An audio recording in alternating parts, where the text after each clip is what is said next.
Hello friends, मेरे digital classes में आप लोग का बहुत बहुत फिर से नए सेशन में स्वागत करता हूं।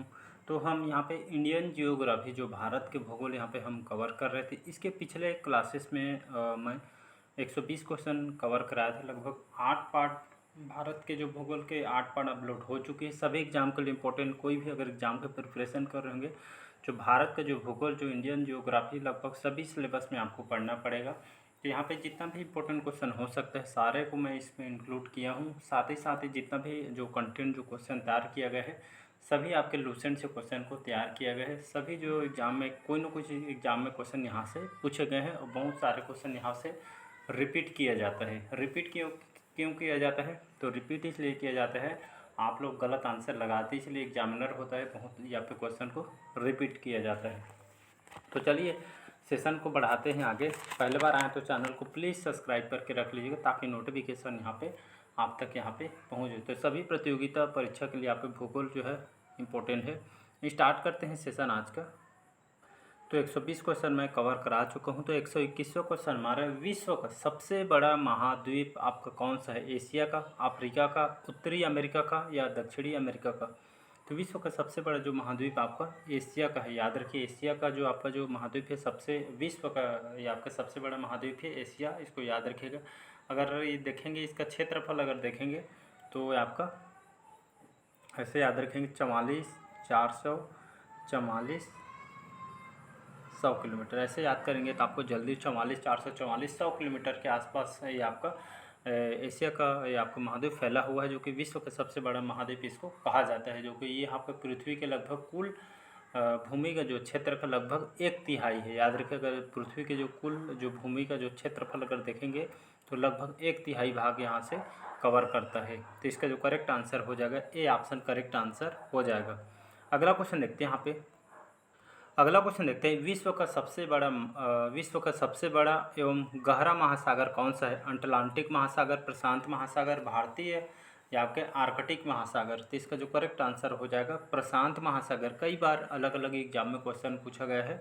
तो विश्व का सबसे बड़ा और आपका सबसे गहरा महासागर तो ये आपका प्रशांत महासागर है। याद रखिए, तो प्रशांत जो महासागर जो कि अमेरिका और आपका एशिया, अमेरिका और एशिया के जो आपका अलग करती है। और अगर क्षेत्रफल देखेंगे तो आपका जो प्रशांत महासागर है ये आपका गहरा सागर, साथ ही साथ विश्व का सबसे बड़ा महासागर इसको कहा जाता है। अगर इसका क्षेत्रफल देखेंगे मतलब ये आपका इसका क्षेत्रफल देखें तो 636 लगभग 34,000 ये आपका वर्ग मील में आपका फैला हुआ है, जो कि आपके ग्रीनलैंड और आइसलैंड, ग्रीनलैंड और आपका आइसलैंड ये आपका यहाँ पे आपका पाया जाता है, मतलब आपका स्थित है यहाँ पे।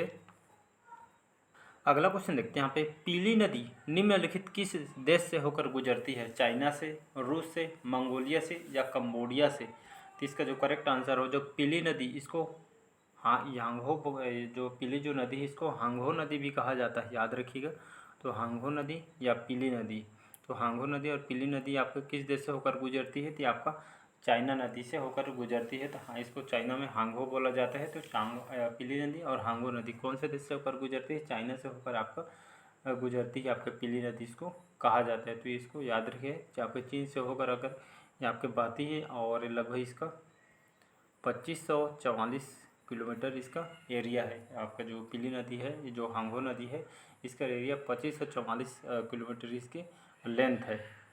अगला क्वेश्चन देखते हैं यहाँ पे, भारत और पाकिस्तान के बीच की सीमा रेखा क्या कहलाती है? तो भारत और पाकिस्तान के जो बीच की जो सीमा रेखा क्या कहलाती है? डुरंड रेखा, मैकमोहन रेखा, मेजिनाट रेखा या आपका रेड क्लिफ रेखा? तो इसका जो करेक्ट आंसर हो जाएगा आपका रेड क्लिफ जो रेखा है आपका, इसका जो करेक्ट आंसर हो जाएगा भारत और आपका पाकिस्तान के बीच जो सीमा रेखा जो निर्धारित करती है आपका रेड क्लिफ रेखा, ये इसका डी ऑप्शन हो जाएगा यहाँ पे करेक्ट। रेड कैसे याद करना है? भारत पाकिस्तान के सब कुछ ताली में नहीं जमते इसको। रेड मतलब रेड खतरा का जोन है, तो ऐसे करके याद रखेंगे तो हमेशा के लिए याद रहेगा। भारत और पाकिस्तान के बीच की जो सीमा रेखा है आपको निर्धारित करते हैं रेड क्लिफ रेखा।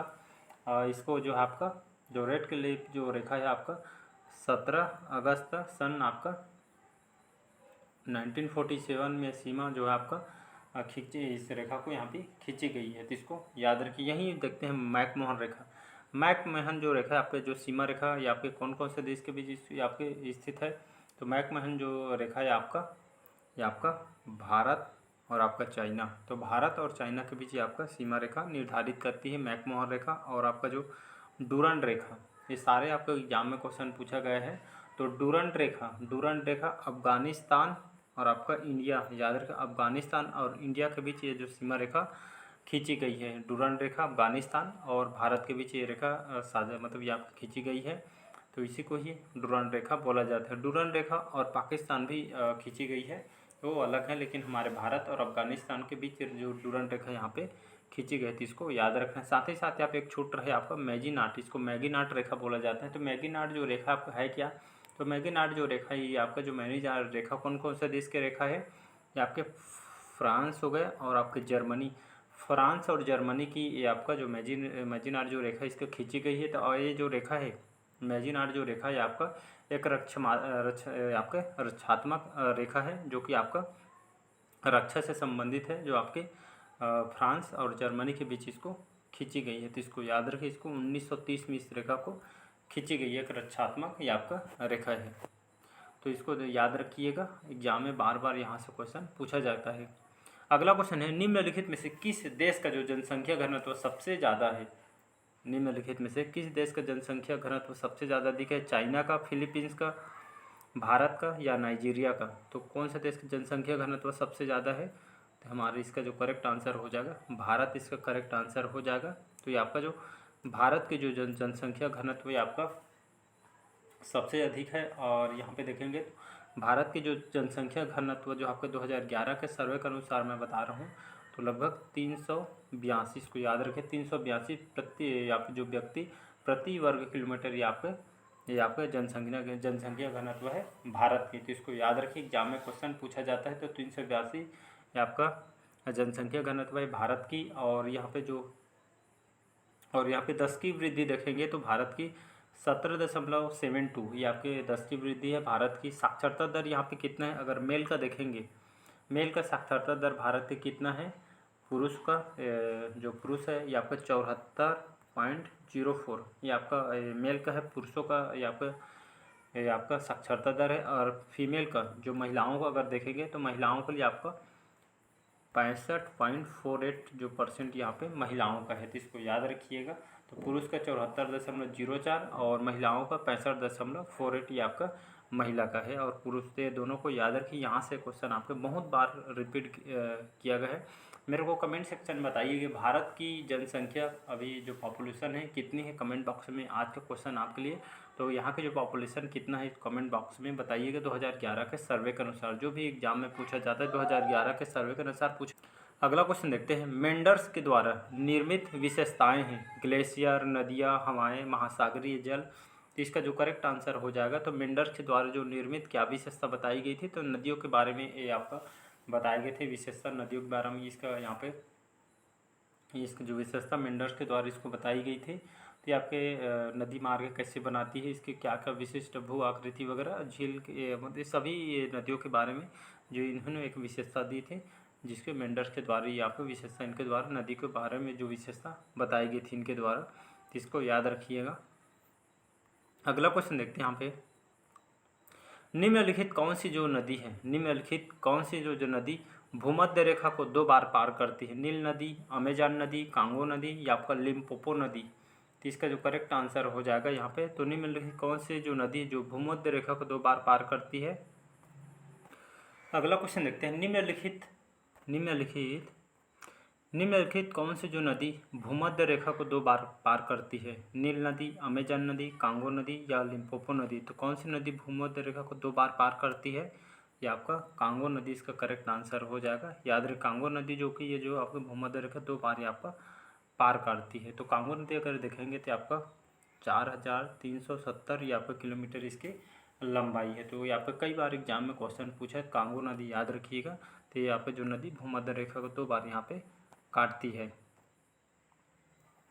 अगला क्वेश्चन देखते हैं यहाँ पे, भूमध्य रेखा निम्नलिखित किस देश से होकर नहीं गुजरती है? कल इसके पिछले क्लासेस में जितने भी जो नदियाँ होकर गुजरती है, जो मतलब ये भूमध्य रेखा से जो होकर जो गुजरती है, उसको स्पेशली बताया था मैं।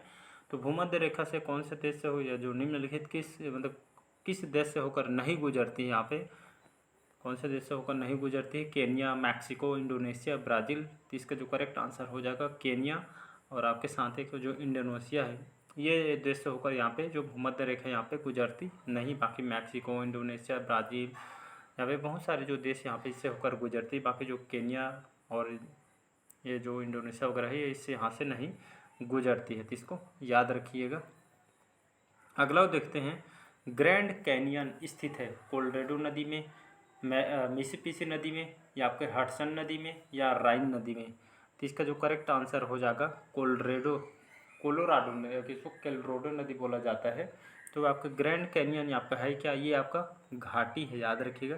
तो ग्रैंड कैनियन ये आपका जो घाटी है आपका कहाँ पे स्थित है? तो आपका कोलोराडो जो नदी है ये आपका कहाँ पे है? अमेरिका में स्थित है, याद रखिए। जो कोलोराडो नदी आपका अमेरिका में स्थित है, और ग्रैंड कैनियन जो घाटी से होकर आपका ये जो नदी बहती है, इसको याद रखिएगा। अगर बात करूँ मैं अमेरिका की, यहाँ की राजधानी हुआ वाशिंगटन डीसी।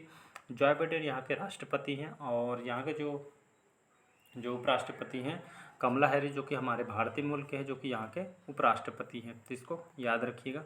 अगला क्वेश्चन देखते हैं यहाँ पे।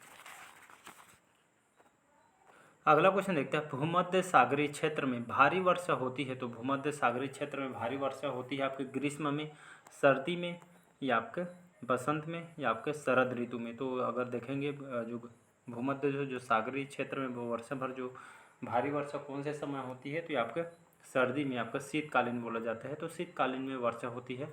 इसके अंतर्गत ये आपके जो श्रीलंका हो गया, मलेशिया हो गए, तो ये सभी जो देश इसके अंतर्गत आती है। सभी जो जैसे देश हैं यहाँ पे भारी वर्षा होती है। तो इसको याद रखें, मतलब दिन में एक बार वर्षा यहाँ पे होना ही होना है। तो ये अभी सभी भूमध्य सागरीय के अंतर्गत आते हैं।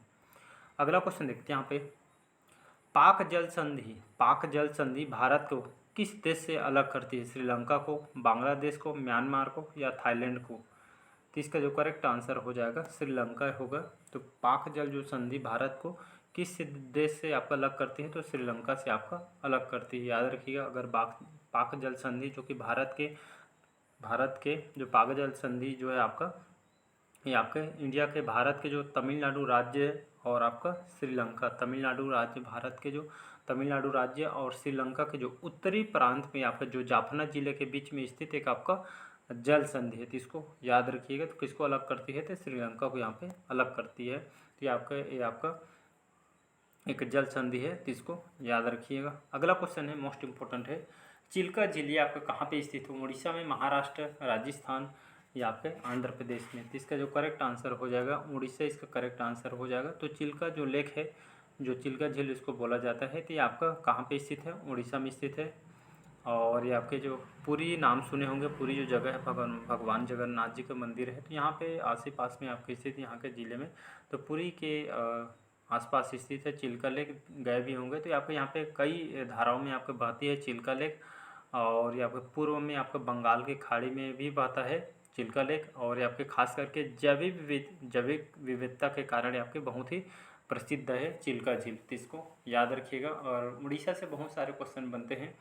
भगवान जगन्नाथ जी का मंदिर है यहाँ पे, सूर्य का मंदिर है चावल में, कटक अनुसंधान जो चावल का अनुसंधान केंद्र है कटक में, बाराबती स्टेडियम, और यहाँ पे कलिंगा स्टेडियम, ये सभी यहाँ पे स्थित है, लिंगराज मंदिर, और बहुत सारे यहाँ से क्वेश्चन आपका बनते हैं। तो इसको याद रखिएगा। अगला क्वेश्चन देखते हैं यहाँ पे, हिमालय की किस चोटी को सागर माथा भी कहा जाता है? तो नंगा पर्वत को, माउंट एवरेस्ट को, कंचनजंगा को, या आपका केटू को। तो माउंट एवरेस्ट को कहा जाता है, याद रखिए। हिमालय की किस चोटी को सागर माथा भी कहा जाता है? तो माउंट एवरेस्ट, याद रखिए। माउंट एवरेस्ट की चोटी को सागर माथा कहा जाता है। पिछले क्लासेज में भी इसको मैं बताया था। तो माउंट एवरेस्ट जो कि दुनिया का सबसे ऊँचा पर्वत शिखर है, अगर इसकी ऊँचाई देखेंगे तो 8,848 मीटर ये आपको इसकी ऊंचाई है, जो कि हिमालय के ये आपका हिस्सा के अंतर्गत आते हैं, मतलब इसके हिस्सा है हिमालय के। तो इसको याद रखिए। तो इसको आपका सागर माथा इसको कहा जाता है, हिमालय का आपका हिस्सा है। अगला क्वेश्चन देखते हैं यहाँ पे, भूमि की वह संकीर्ण पट्टी जो दो बड़े भूमि खंडों को जोड़ती है क्या कहलाती है? जल डमरू मध्य, प्रायद्वीपीय केप या आपका इस्तुमुस, इसका जो डी ऑप्शन हो जाएगा यहाँ पे।